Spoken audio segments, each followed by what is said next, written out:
No vídeo de hoje eu vou contar quais ativos eu comprei e vendi no mês de setembro. Então vamos lá. Para quem já é inscrito no canal, eu peço que você curte e comente esse vídeo. Se você é novo por aqui, eu peço que você se inscreva, clique no sininho para ficar por dentro de todas as notificações.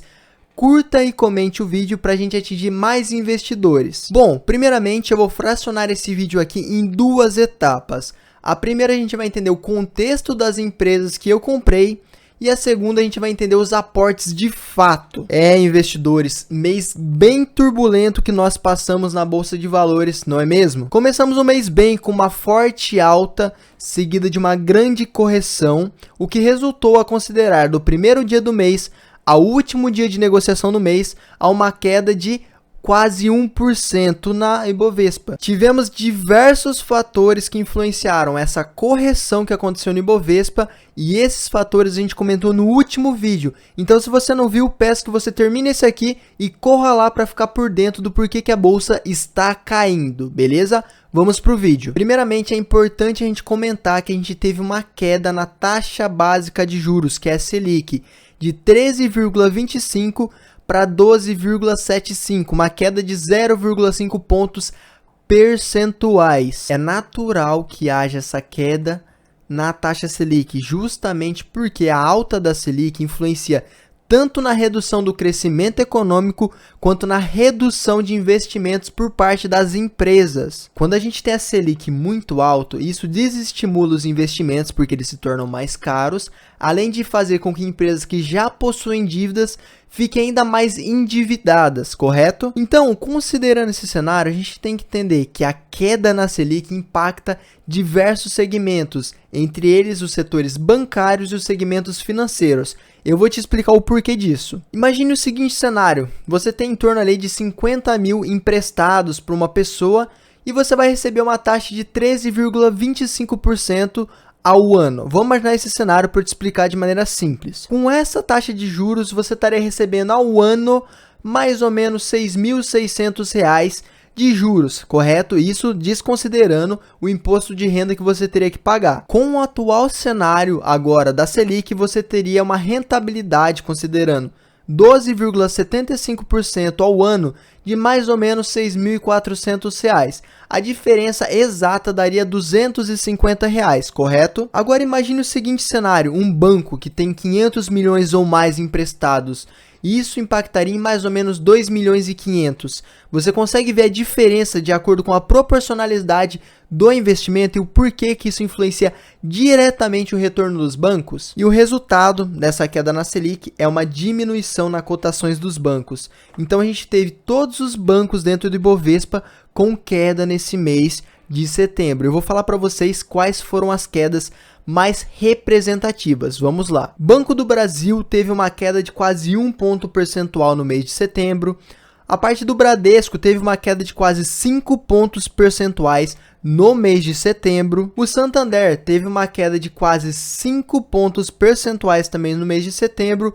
E se a gente for pegar a B3, teve uma queda também de mais ou menos 5 pontos percentuais. Porém, como a gente está falando do Ibovespa, a gente está falando do cenário mais macro, também tiveram empresas que foram beneficiadas nesse mês de setembro, onde os seus produtos principais sofreram valorização de mercado, como é o caso da Vale e da Petrobras. Quando a gente analisa a Vale, o seu principal commodity, que é o minério de ferro, que você pode ver a cotação, ele saiu de mais ou menos 116 para 120 alguma coisa, daria mais ou menos 3 pontos percentuais. E o que isso resultou para nós? Queda na Vale. É até engraçado falar, mas o mercado financeiro trabalha dessa forma, entre expectativas, frustrações e superação de expectativa. Juntamente, nós tivemos uma alta no principal commodity da Petrobras, que é o barril de petróleo, saindo de 93,93 dólares para 95 alguma coisa, totalizando numa alta de 1,5 pontos percentuais. E o resultado disso? Uma alta extremamente expressiva para a Petrobras. Aí sim a gente está trabalhando com uma realidade condizente, porque provavelmente superou a expectativa de mercado, não é mesmo? Bom, agora que já entendemos o cenário da Bolsa de Valores nesse mês de setembro, a gente vai partir para os aportes e explicar um pouquinho sobre o contexto das empresas. No mês de setembro eu realizei alguns aportes estratégicos para mim e para minha carteira, inclusive acrescentar mais um ativo dentro do meu portfólio. Então vamos lá que eu vou passar de forma cronológica para a gente conseguir entender como que aconteceu esse mês. Nessa primeira compra eu comprei 23 ações da Vale 3 a R$ 66,62. Para quem me acompanha aqui há algum tempo, faz muito tempo que eu falo sobre Vale 3 e que ela é uma ação estratégica dentro do meu portfólio que provavelmente vai se manter na minha carteira por muito tempo, e eu aproveitei essa queda para comprar fortemente Vale. O motivo dos meus aportes em Vale 3 já foi comentado em diversos vídeos, entre elas o aumento no valor do commodity, a diminuição das indenizações que eles vão ter que pagar para Brumadinho, está chegando quase no final já, aliás, entre outros motivos que faz com que eu vislumbre um cenário extremamente otimista para Vale nos próximos anos. A segunda empresa que eu acrescentei em carteira foi a AES Brasil, a ESB3. E é até engraçado, quando eu estava estudando um pouquinho sobre o seu relatório, você vê que você é um investidor tão importante quando o seu nome aparece dentro do relatório da empresa, que é o caso, por exemplo, do Luiz Barsi, né? A gente conhece o pai Barsi, que ele compra diversas empresas, inclusive ele tem uma relação tão exponencial e tão grande dentro dessa empresa, ao ponto de aparecer dentro do relatório. Eu vou deixar aqui passando para vocês verem. Por que eu falo que ela é uma empresa relativamente nova que eu acrescentei em carteira? Eu tinha uma posição tão ínfima dessa empresa na minha carteira que eu quase não considerava essa posição. Eu tinha ela quando ela era Tiet 11, depois ela mudou para a AES Brasil e desde então eu não comprava mais. E da mesma forma eu tinha uma posição tão pequena em Tiet que essa conversão ficou bem pequena, algo em torno de 5, 6 ações mais ou menos. A AES Brasil é uma empresa que trabalha no setor de geração de energia limpa. Então na parte hídrica, eólica, solar. Isso é muito importante nos dias de hoje, não é mesmo? É uma empresa que ela contava com um portfólio extremamente concentrado na parte hídrica, porém, assim como outros players do mercado, começou a modificar um pouco seu foco para a parte eólica e solar. Isso não foi uma característica somente da AES Brasil, mas sim do mercado como um todo, porque para quem não acompanhou, no ano passado a gente passou por uma das piores crises hídricas da história, o que resultou no aumento do valor da geração de energia, e isso impactou diretamente o consumidor na ponta. Imagine o seguinte cenário: você aí tem um cliente querendo comprar um produto, mas você não consegue vender porque não tem ele. Já imaginou o quanto você está deixando de ganhar por não ter o produto para vender? E isso foi o caso que aconteceu com a parte de energia no Brasil durante essa crise hídrica. Diversas cidades passaram pela parte de racionamento de energia, ficando algum tempo em alguns locais sem energia elétrica, em alguns momentos outros, fazendo esse racionamento da energia. Vista essa crise hídrica e que isso realmente é um fator acometido pelas mudanças climáticas que estão acontecendo, muitas empresas estão migrando seu portfólio de hídrico para eólico e solar, aproveitando novas fontes renováveis de geração de energia elétrica. Como, por exemplo, se você se lembrar, no ano passado eu fiz um vídeo comentando sobre Copel, que é uma empresa que também adquiriu uma parte de usina eólica justamente para diversificar um pouco o seu portfólio de geração. Posto isso, conseguimos verificar que a AES Brasil teve um alto endividamento, visando sempre a diversificação do seu portfólio, construção de usinas eólicas. Isso é muito caro, a gente sabe, não é mesmo? Ela vai sair de um segmento onde a maior parte da sua geração era hídrica para uma generalidade onde a maior parte é eólica. Isso é muito importante porque ela vai ter mais segurança na geração de energia eólica, tudo bem? Então, tendo tudo isso que a gente falou em vista sobre a AES Brasil, eu fiz uma compra de 100 ações da AES Brasil a R$ 11,27, totalizando ali quase R$ 1.200 de investimento. Em conversa com algumas pessoas que investiram em AES, vale ressaltar que as pessoas que compraram no passado, imaginando que teria bons dividendos já no presente, se frustraram um pouco porque a empresa precisou fazer altos investimentos, o que diminuiu o seu dividendo pago, porque o lucro também caiu.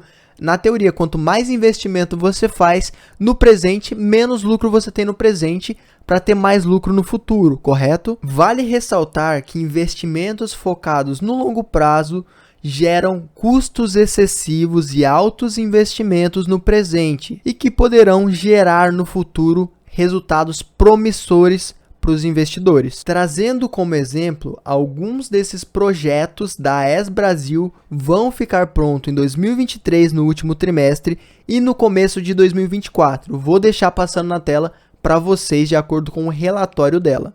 Porém, como tudo tem o seu lado positivo e negativo, os seus investimentos vão diminuir no panorama de 2024 para frente, de acordo com o plano de investimento e CAPEX. Eu vou deixar passando aqui na tela para vocês o quanto de investimento estão provisionados para os próximos 5 anos. Então agora vamos falar um pouquinho sobre as vendas que eu realizei nos meus ativos nesse mês de setembro.